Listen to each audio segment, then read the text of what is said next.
Cool.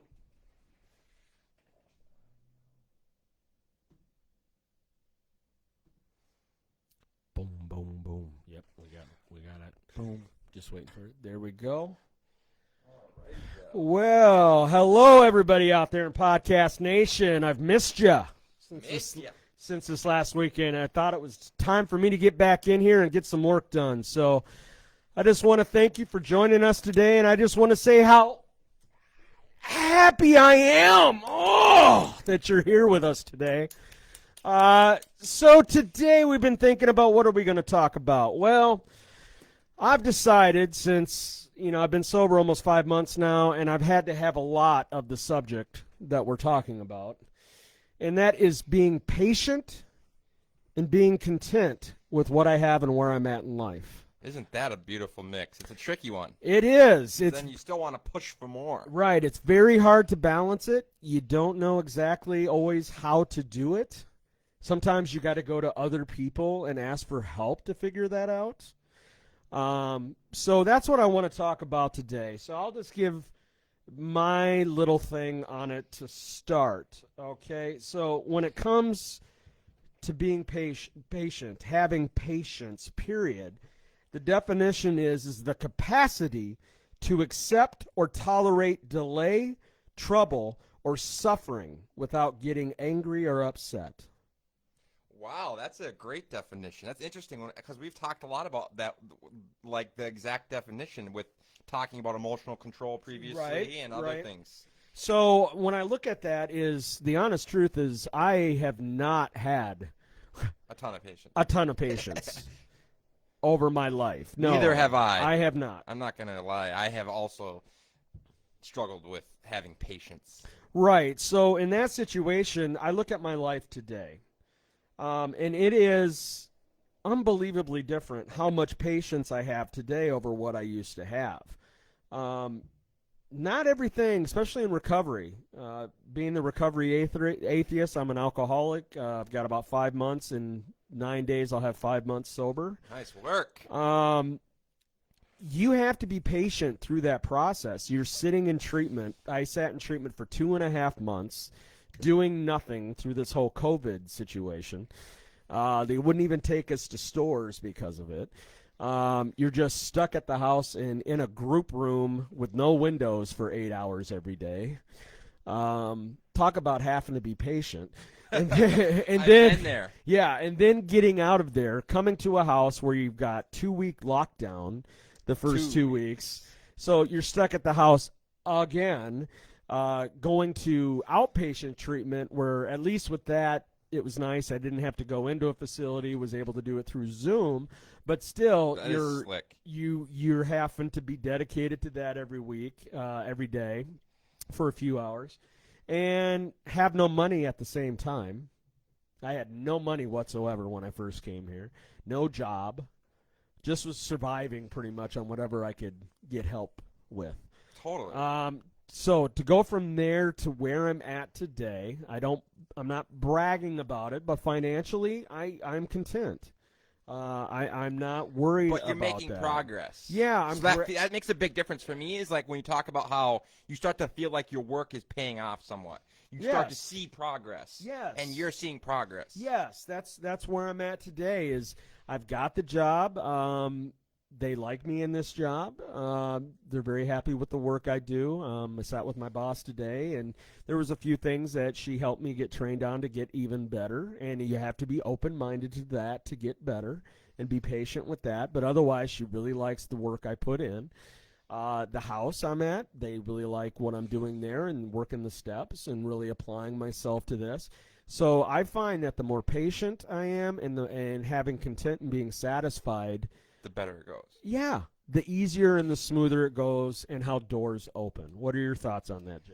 I think it's a great topic. I love it because I'm just like you, Del. I've struggled with patience, and I've struggled with a lot of those things you touched on.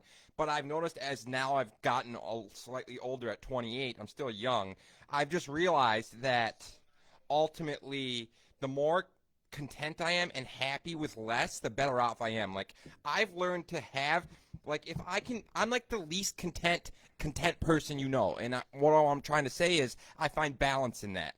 is I find balance in being content with where I am, but then at the other end of the scale, I'm the complete opposite. I want so much more. So I think it's really interesting when Del brought this up as a topic today, because a big part of the growth steps that I found when I was sober was understanding that I had to be content, but I also had to take action day by day, micro action, macro patience. So it's really interesting. Day by day, I'm taking micro action every day, and I'm pursuing my big dreams. But then at the other end, I'm content and completely happy with where I am, but I still have all these huge desires, goals, and ambitions.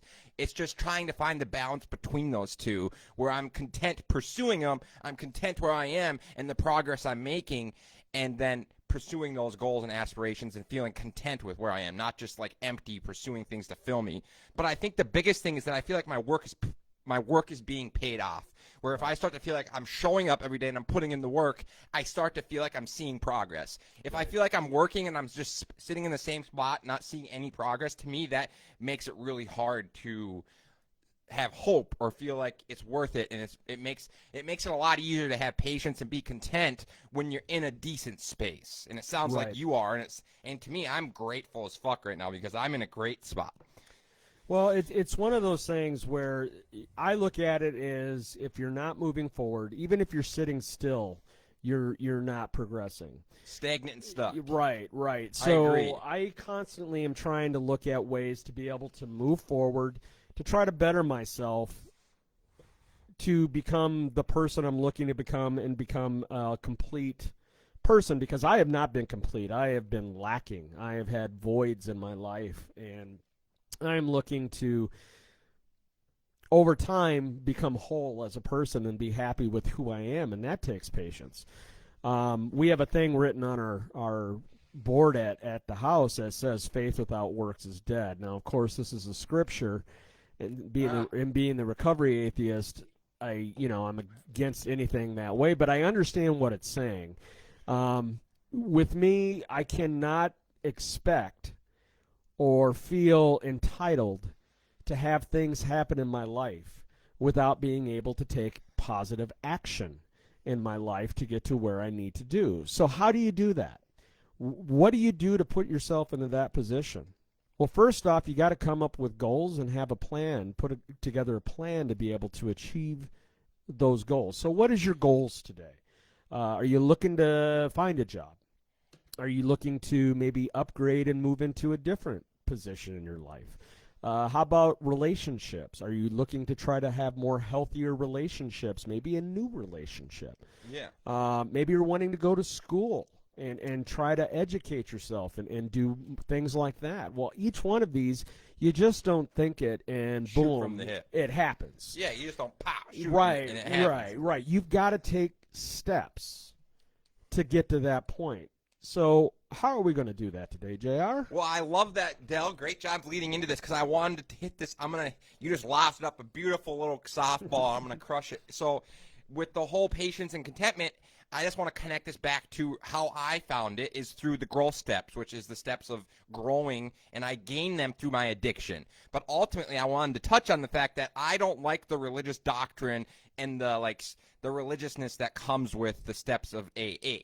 So for me, I like to remove the religious doctrine from it, and I just look at the steps and the action and so forth. But the three things that correlate to me with having success is you look at the restless, the irritable, and discontent. If I'm rested, I'm not irritable, and I'm content, I'm in a really good space. So for me, I think the number one way for me for growing when I've used in the past and in the future is the growth steps. Number one, I audit my income and actions. Number two, I have to be open-minded and humble. And then finally, the final step is share value with others, whatever value I have, whatever topic it's on, whether it's on me being sober, whether it's on sports, whether it's on hockey, whether it's on atheism, whether it's on cooking, whatever I am an expert in, I have to share that value with others, because that makes me feel like I have purpose, and that makes me feel like I can connect with others, and I feel like I'm living a fulfilling life. So those are the three steps for me, and then moving forward, taking action and developing strategy through sharing that value. So I think what you just said is exactly right, is all those things is exactly how you want to attack any goal. Correct. I mean, I see so many people out there in the world today that they'll sit there and they'll say, and I use this for myself as well, especially when I was drinking. I would come up with these grand designs, these grand ideas of even grandiosity. Even Bill W. would say said that in his story, that he would tell his wife that, don't you know, the greatest men out there and the greatest people that come up with ideas, of course they're drunk. Of course. When they come up with those ideas. It makes total sense. So yeah, I have these grand ideas of what I want to do and these plans, and I call them schemes of what I'm going to do to better myself, but I never follow through with it.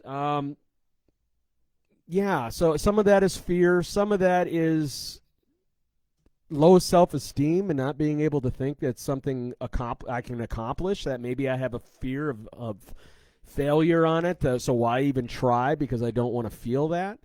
Other things about it too is, talking about being content in life, sometimes I can get in a very complacent mood where I get stuff the way I like it, and then it's like I don't do any more than that.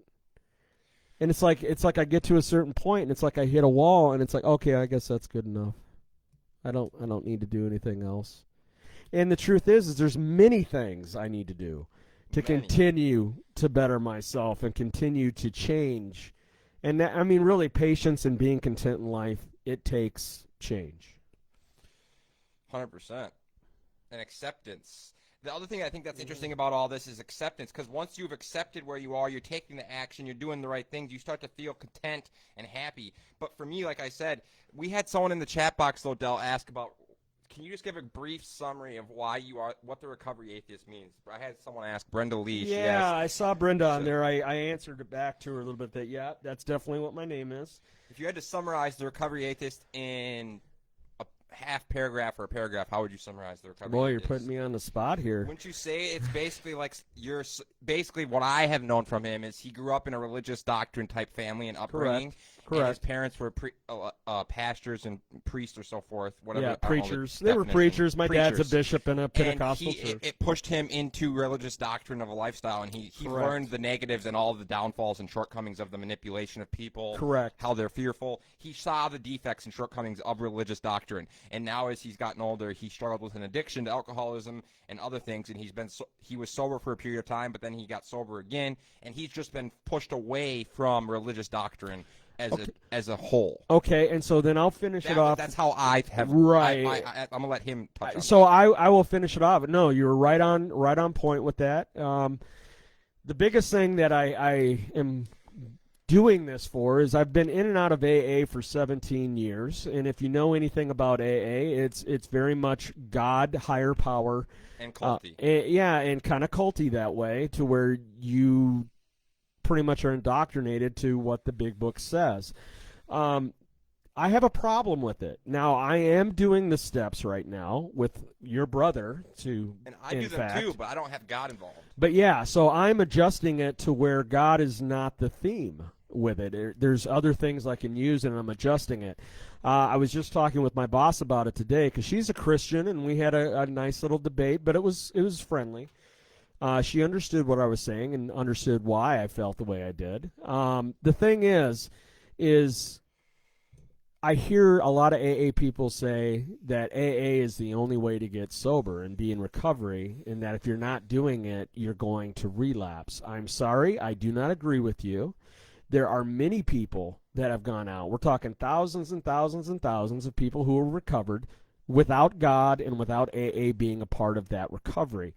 So what I am doing is I am trying to bring an understanding and help to the masses out there of people that are saying, well, what the hell am I going to do, because I can't seem to wrap my brain around this whole AA program. So does that mean I am a lost cause? Does that mean that there's no chance for me? For me, I say, yes, there is. Come talk to me. Let's talk about it. Let's do some discussions about it, and let's figure out how we're going to do this together without having to have God be the primary reason for that recovery. So let's just break this down a little further, and I'll correlate it back to being content and being patient and so forth.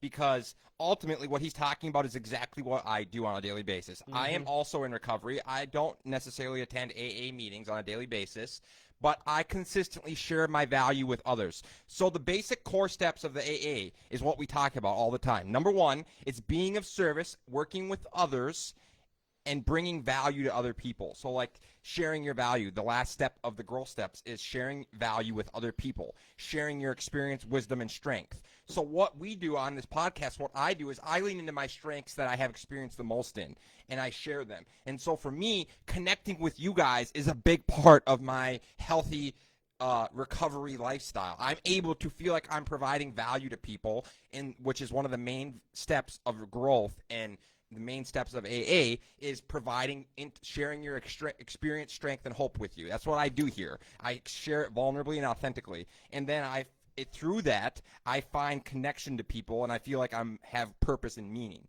So a big part of that is, for me, is this. And I also don't go to AA meetings because I also dislike the religious doctrine, but I still practice the first step, which is auditing my income and actions and gaining awareness. And then the second step, which is being open-minded and humble. And doing this helps me be open-minded and humble.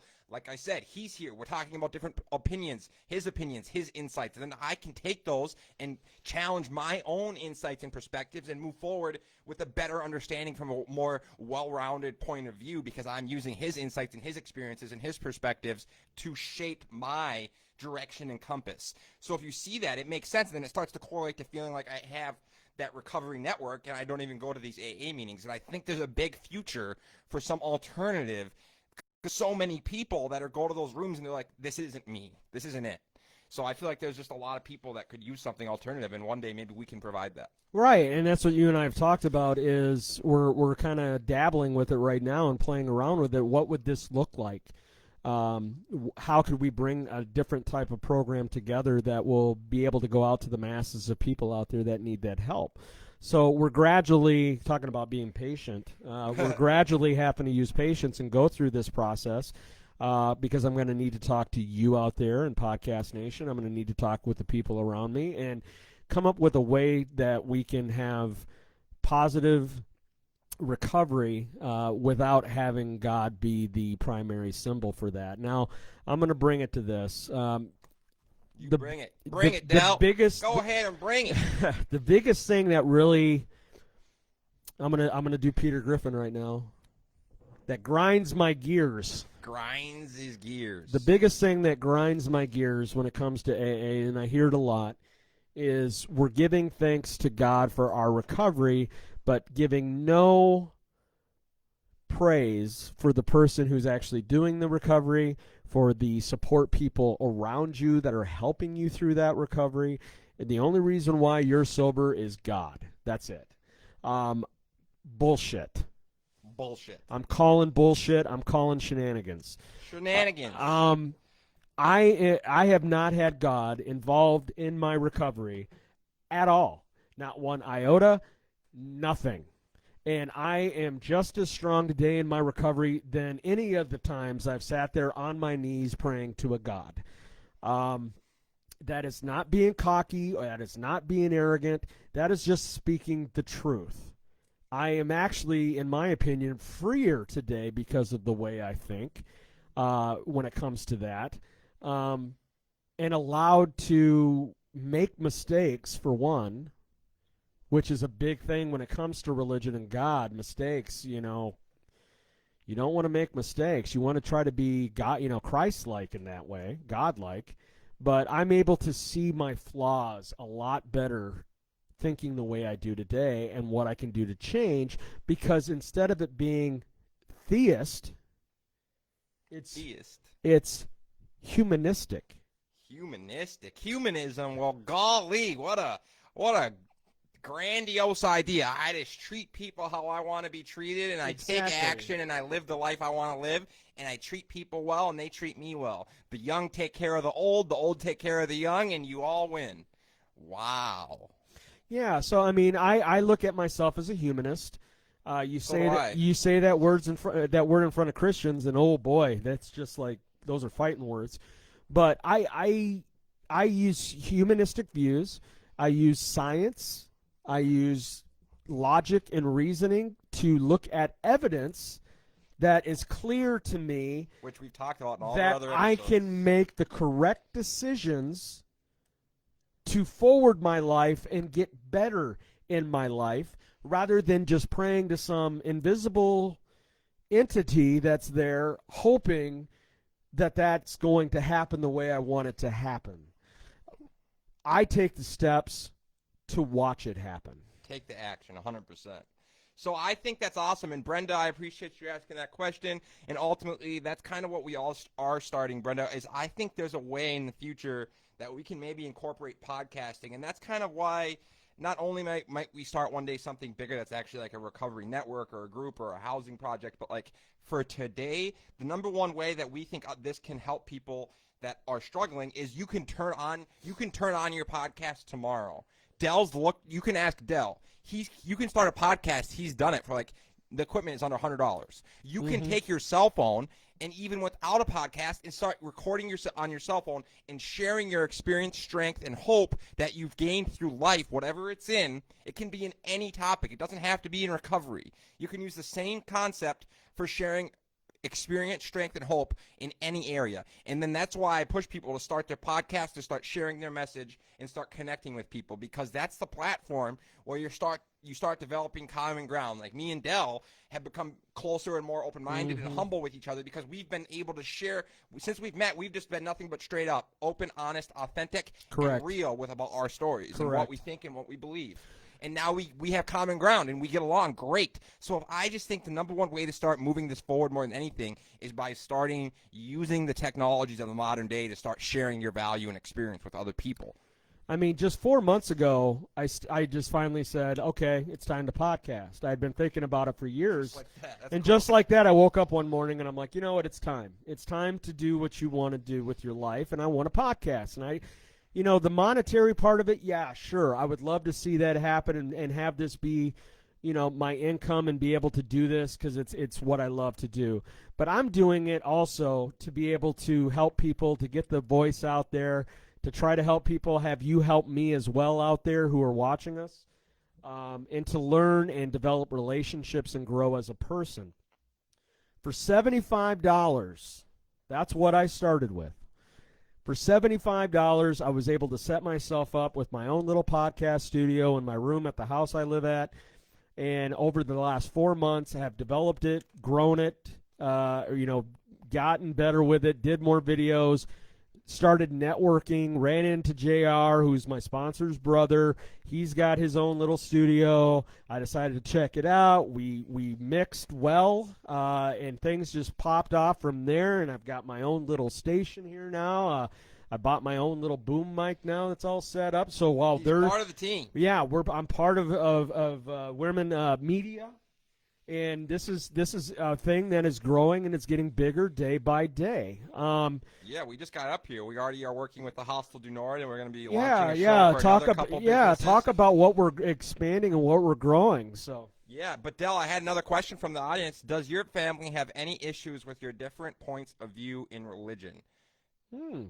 I see that, she Brenda. Wants insight on that. How to a direct insight? Let's give a little bit more. Dell's going to dive a little deeper into his family. Yeah, don't worry about it, Brenda. Ask as many questions as you want. We appreciate it. We'll shout you out. Yeah, definitely. We'll give you a mention in the podcast episode. Okay, so I just got done talking with my mom this last Sunday. I did a little meet and greet with my podcast fans.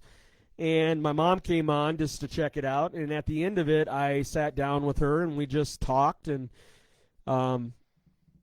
we're able to have open dialogue about all of it and not get angry about it. She comes back with her points of view on it. I come back with my point of view. And she doesn't really necessarily disagree with me on everything in what I'm saying, because I do make good points. I've studied this, intensively to find out what is the right thing or what I see as my perception. And of course, Christians a lot, when you bring up something of that nature, they always say, well, you're taking it out of context. You're not reading it the right way. Well, I look at them and say, well, I'm reading it from a logical, reasoning mind here, and I see this and this and this, and I'm not the only one. So we talk about it and stuff like that, but they're coming up this weekend. They're coming up Saturday. They live down by Louisville, Southern Indiana, Ooh. and it's not Louisville, it's Louisville. You don't move your mouth much. It's just Louisville. Anyway, I got in trouble when I first moved down to Louisville because I was saying Louisville. Anyway, so forget Kentucky. yeah, so they're coming up to see me. They live in Sellersburg, Indiana, about 20 minutes north of Louisville. And so they're looking forward to the weather here because it's been like 100-degree and humid down there. So this weekend they're here. We're supposed to be in the mid-60s, low 70s. They're going to love it. Well, that's epic that you're able to now have that relationship. Well, yeah. So my mom. You hear that though? It's epic. Your my parents mom. are pastors and preachers. My mom and said he is a recovery atheist, and they are able to have open dialogue. Of course. That is healthy. My mom and dad are just happy that I am sober, alive, and doing the things I love to do. But my mom said, you know what, we're coming up to visit. We're not talking about politics because she's a Trump supporter. We're not talking about politics, and we're not talking about religion. We're only going to get together and love each other this upcoming weekend and enjoy the company. And I said, right on, Mom. I can do that. That's awesome. That's so awesome. So, yeah, so I think it's really interesting how you can take things and you don't have to use a religious doctrine. You can for me, it works really great when I remove religious doctrine from the steps of growth. I call them the growth steps, but really what they are is I got sober through an addiction, and I found the steps of AA. And now when I tell them to you in the 3 steps that I have, they are the shrunken down version of the 12 steps. It's 3 steps. It's first step is just audit and awareness. 2, open-mindedness and humility. And 3, taking action, sharing my value with others, and developing strategy through that action. So that correlates a lot with what Del is talking about day by day, not just praying to an aimless God or higher power to find me my happiness or my contentment. No, he's talking about like actually taking the work and doing it, taking the steps, taking the action, and then day by day you find contentment and you find progress in that, and you start to feel like you are making progress and you are moving forward, and you stop feeling stuck and stagnant. And for me, a big part of not feeling content and not feeling happy or patient is because I'm not feeling progress. So when I look at addiction or I look at anything that's unhealthy, I correlate it to being stuck and stagnant. And the way of getting out of that is by doing exactly what we and him we're talking about. It's by leaning into taking action, following those steps that I just mentioned, and doing things that you're uncomfortable doing, facing those fears, insecurities, and then finding progress and growth through taking action and taking those steps and doing those things and facing those fears and overcoming those insecurities. And then you start to feel like, oh, yeah, I am making progress. Look at that. A week or 2 ago, I was there. Now I'm here. And you see the progress. But being stuck and stagnant and staying in my comfort zone and never getting out of my bubble and trying new things, I'm going to feel stuck and stagnant my whole life. And then you're going to look back. I don't want to look back on my life and be like, fuck, I lived my first 40, 50 years, 60 years, 70 years, and then I'm going to look back when I'm 7 years old and be like, I never did anything. I never tried anything. I never pursued my passions. Like, I just can't do that. I need to be able to say that when that time comes that I died on my own sword and I pursued my passions. So right. Being stuck and stagnant to me is a big part of not feeling patient or grateful or content. So I'm going to make my last little statement on this, and I'm going to let JR go out and just we'll sign out. We'll end out this little podcast that we're having right now. It's all, I don't know if any of you out there have seen the movie What About Bob. It's one of my favorites with Bill Murray in it. But thanks, Kevin. Richard Dreyfuss, the actor, and he's a psychologist. But anyway, he says it's about taking baby steps. Listen, if you're frustrated right now because things are not moving as fast as you would like them to be moving, just be patient. Take baby steps. Talk with other people about the way you're feeling about it. Let them give them you their perspective on how you look, because it is so easy on my side of it to look out and be critical of what's going on in my life, but I find out that I can't always see everything that's going on in my life and how things are going good. And so I will ask other people to tell me what they see. Great point. And so because I do that, then it gives me a chance to audit exactly what I am doing in my life and what I need to change. Because you have to be able to know what you have to change. Yeah, and I can't always know how I appear to other people because I can't step outside of myself and see that picture. So you must have relationships with other people that will be authentic, like JR, like Isaac, like Ian at home, and George, and So you have to have that to be able to see what you do need to check, and then also, or, and look at, and also what you do well, so you can continue to improve on that and get better and better. So be patient. Like my dad always says, shout out to my dad. I'm sure my mom, Pops. sure my mom will watch this at some point. Shout out to my dad. I've always taken what you've said to me usually to heart, and one of them is, this too shall pass. Whatever you're feeling right now, hold tight. It will pass. Things will get better. I'm an example of that. And I know that if you stay strong and keep working hard and take the action, positive action that you need, things will pay off for you. Close us out, JR. So shout out to all you mom and dads out there, like he just said. I love my mom and dad as well. My mom's not around, but shout out mom and dads. So ultimately, I agree, man. I agree. I think having a team of people that you surround yourself with to help you navigate and guide through life. Because I need a compass. And for me, that compass is the growth steps I talked about and the people I surround myself with. Because then I can develop a team of people that helps guide and direct me through life by rounding out and shaping my perspectives, my viewpoints, my direction. I can bounce things off of them, and they can give me their perspective and their insight. And then I can use all of that insight, perspective, and knowledge as a whole to move forward, shaping my direction and shaping my mission and direct and how I take that mission and conquer that mission. So ultimately, having a team of people around me is essential, and the people I surround myself with is a big part of whether or not I am getting out of being stuck and stagnant, if I am having progress, if I am taking action, if I am living healthy. We are who we surround ourselves with. So that's why it's really nice when you start to lean towards surrounding yourself with people that are doing the things you want to do. So I feel great to have Dell in my life. I feel great to have my brother in my life. I feel blessed to be able to reach you guys on a daily basis. Ditto. I feel blessed in every shape and form to be doing something I enjoy and love. And I feel blessed and I feel honored, and I feel like we have to share that with people. And I want to keep growing, and I want to keep pursuing these things and doing these things that are challenging and difficult. So that's why we come to you live. That's why we do what we do. We want to unite with you. We want to come together. We want to hear your story. We want to hear your perspectives. And we love answering your questions, and we love having you here with us. Your attention is literally our oxygen. So if you can please keep tuning in, keep giving us your questions, keep liking, sharing, and subscribing, and we greatly appreciate it, because ultimately your attention is essentially our oxygen. So, all right, well, you can get a hold of me at the Recovery Atheist at gmail.com. I'm also, the Recovery Atheist at Twitter and Instagram.